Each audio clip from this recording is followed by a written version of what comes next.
नमस्कार, मैं हूं विवेक यादव। एएनबी न्यूज देख रहे हैं आप। खबर का रुख कर लेते हैं। कांग्रेस नेता फूल सिंह बरैया के बयान पर मध्य प्रदेश के मुख्यमंत्री मोहन यादव ने तीखी प्रतिक्रिया व्यक्त की है। उन्होंने कहा कि वह मानते हैं कि कांग्रेस के विधायक ने गलत बयान दिया है। मुख्यमंत्री ने राहुल गांधी से माफी मांगने की मांग करते हुए कहा कि कांग्रेस को अपने विधायक को बाहर करना चाहिए। इस बयान ने राजनीतिक हलकों में भी हलचल मचा दी है और अब यह मामला सियासी चर्चाओं का हिस्सा बन गया है। आने का अवसर मिला, मैं इसके लिए अपना अहोभाग्य समझता हूं। मैं अभी पोखराया से आ रहा हूं, उसके पश्चात कानपुर में राकेश सचान जी की बेटी की शादी है, उसमें सम्मिलित होकर के उसके बाद हम लखनऊ के बाद दिल्ली। आप सब लोग हमें मिल गए यहाँ पर। आप सबका भी बहुत बहुत धन्यवाद। नए साल का बहुत बहुत शुभकामनाएं। मौनी अमावस्या की आप सबको बहुत बहुत शुभकामनाएं। धन्यवाद। वहीं सूरजपुर प्रवास के दौरान हमारे युवा शक्ति को लेकर एक महत्वपूर्ण संवाद हुआ है। अरुणोदय कोचिंग इंस्टीट्यूट के विद्यार्थी से बातचीत करते हुए स्पष्ट किया गया कि निःशुल्क शासकीय कोचिंग के माध्यम से युवाओं ने पीएससी, व्यापम और एसएससी, रेलवे और शिक्षक भर्ती जैसी परीक्षाओं में शानदार सफलता प्राप्त की है। यह सफलताएं अत्यंत सराहनीय हैं। इस अवसर पर यह भी कहा गया कि युवाओं को बेहतर शिक्षा, पारदर्शी परीक्षाएं, आधुनिक लाइब्रेरी और समान अवसर प्रदान करना सरकार की प्राथमिकता है। साथ ही युवाओं से आग्रह किया गया कि वे लक्ष्य तय करें, बड़े सपने देखें और पूरी मेहनत से उन्हें साकार करें, क्योंकि सरकार उनके साथ खड़ी है।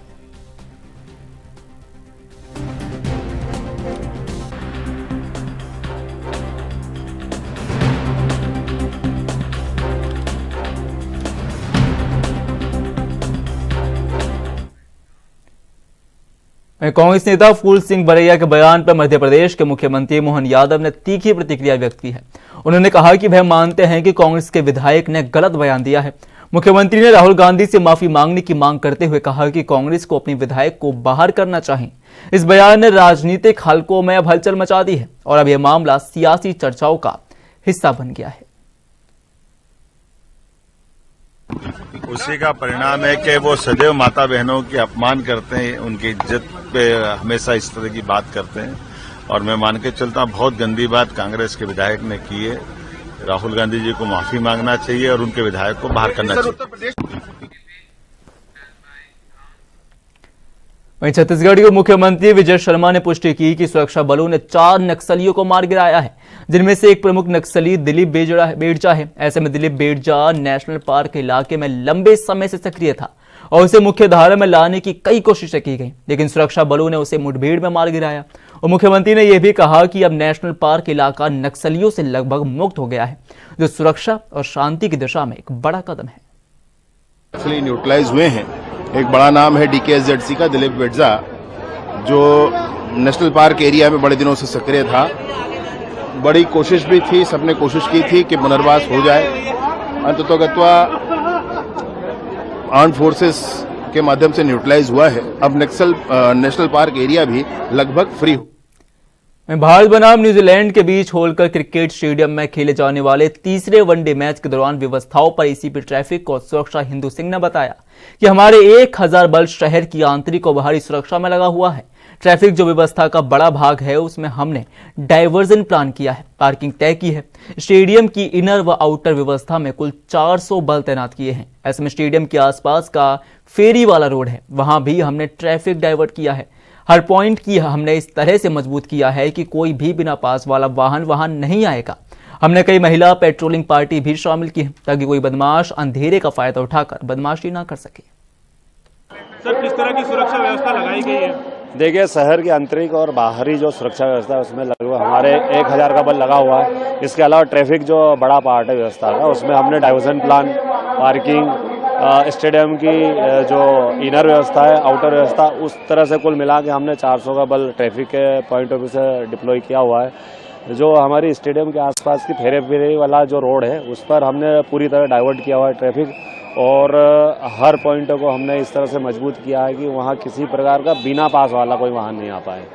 महिला सुरक्षाओं को लेकर भी महिला बल भी लगा हुआ है। महिला सुरक्षा को देखते हुए महिला बल पूरी तरह से हर पॉइंट पर लगा हुआ है, ताकि रात के अंधेरे का फायदा उठाकर बदमाश लोग कोई बदमाशी नहीं करे। इस को देखते हुए हमने महिला जो है पेट्रोलिंग पार्टी भी लगाई हुई है। घुड़सवार भी है सर, और अनाउंसमेंट भी लगातार किए जा रहे हैं। लगातार कम से कम 20 गाड़ियाँ हमारी अनाउंसमेंट कर रही है। लगभग 11 जो है क्रेन वाहनों को जो गलत जगह पार्किंग करके चले जाते हैं उनको टो करने के लिए लगातार मूवमेंट कर रही हैं। इसके अलावा लगभग 20 गाड़ियां ऐसी है जो पीए सिस्टम के माध्यम से लोगों को पार्किंग व्यवस्था और कौन से पास वाले कौन से गेट पर जाएंगे इस चीज को लेकर ब्रीफ। वहीं 17 जनवरी को सीपीआई जिला परिषद कोंडागांव द्वारा मर्दापाल तहसील कार्यालय तक रैली निकाली गई। रैली में आदिवासी बाहुल्य क्षेत्र की समस्याओं पर ध्यान आकर्षित किया गया है, जिसमें शिक्षा, बिजली, रोजगार और बुनियादी सुविधाओं की स्थिति कमजोर बताई गई। ज्ञापन में वर्ष 2008 से वंचित वनाधिकार पट्टों को शीघ्र प्रदान करने, गांवों में बिजली पहुंचाने, शिक्षकों की कमी को पूरा करने और स्थानीय बेरोजगारों को रोजगार देने की मांग की गई। पार्टी ने चेतावनी दी कि अगर मांगों पर कार्रवाई नहीं हुई तो आंदोलन किया जाएगा।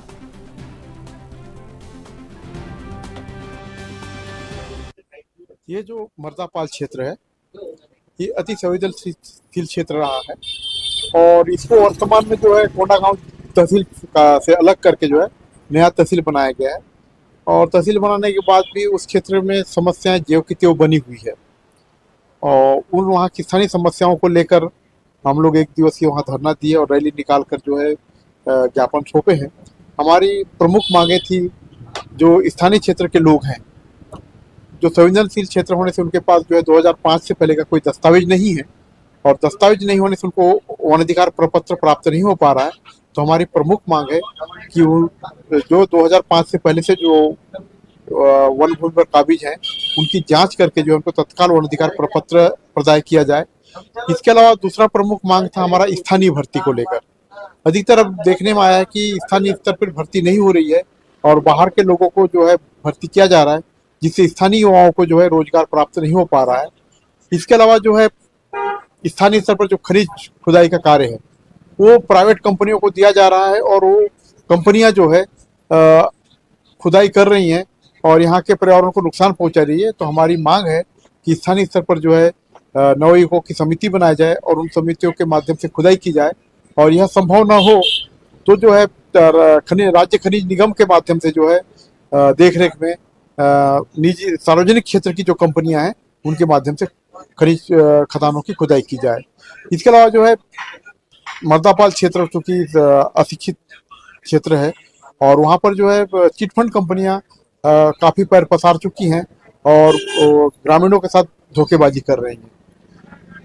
इसके अलावा हमारी और एक मांग है कि जो किसान हैं उन किसानों की पूरी धान खरीदी जाए। हम लगातार जन जागरण अभियानों के माध्यम से जो है जनता को जागरूक कर रहे हैं और सरकार को हम मजबूर करेंगे कि जो जनहित में जो मांगे हैं उनको तत्काल पूरी करे और अगर सरकार पूरी नहीं करती है तो हम उग्र आंदोलन। वहीं छत्तीसगढ़ के गरियाबंद जिले के जंगलों में छिपी 8 लाख के नामी नक्सली कमांडर ओशा उर्फ संगीता के लिए एक नई उम्मीद जगी है। उसकी मां की सिसकियां और उसके भाई की अपील अब उसे वापसी का रास्ता दिखा रही हैं। तेलंगाना के सेंट्रल वैली गांव में बैठी उसकी बूढ़ी मां की आंखें आज भी अपने गुमशुदा बेटी की वापसी का इंतजार कर रही हैं। उसका भाई अबुला गंगैया हाथ जोड़कर कहता है, उषा अब लौट आओ। यह सिर्फ एक परिवार की अपील नहीं बल्कि उन साथियों का भी दबाव है जिन्होंने हाल ही में हथियार छोड़े हैं। 24 लाख के 3 इनामी नक्सली जो कभी उषा और बलदेव के साथ जंगलों में मौत का खेल खेलते थे, अब सरकार की पुनर्वास नीति का लाभ उठा रहे हैं। उनका कहना है कि हमने नरक छोड़ दिया है, तुम भी लौट आओ। अब गरियाबंद नुवापाड़ा डिवीजन में 4 बड़े नक्सलियों के पास समय बहुत कम बचा है। सुरक्षा बलों का घेरा छोटा हो रहा है और प्रशासन की डेडलाइन करीब आ रही है। परिवारजनों का डर बढ़ रहा है कि अगर इस डेडलाइन से पहले समर्पण नहीं हुआ तो नतीजे खतरनाक हो सकते हैं। यह एक नक्सली के समर्पण की बात नहीं बल्कि एक परिवार के पुनर्मिलन की भी उम्मीद है। उषा और बलदेव के पास मौका है कि वे अपने माँ बाप का सहारा बने। क्या ममता की पुकार इन कठोर दिलों को पिघला पाएगी कि नहीं? के परिजनों ने एक अपील जारी की है सरेंडर करने के लिए, क्या कहना चाहेंगे आप उनको?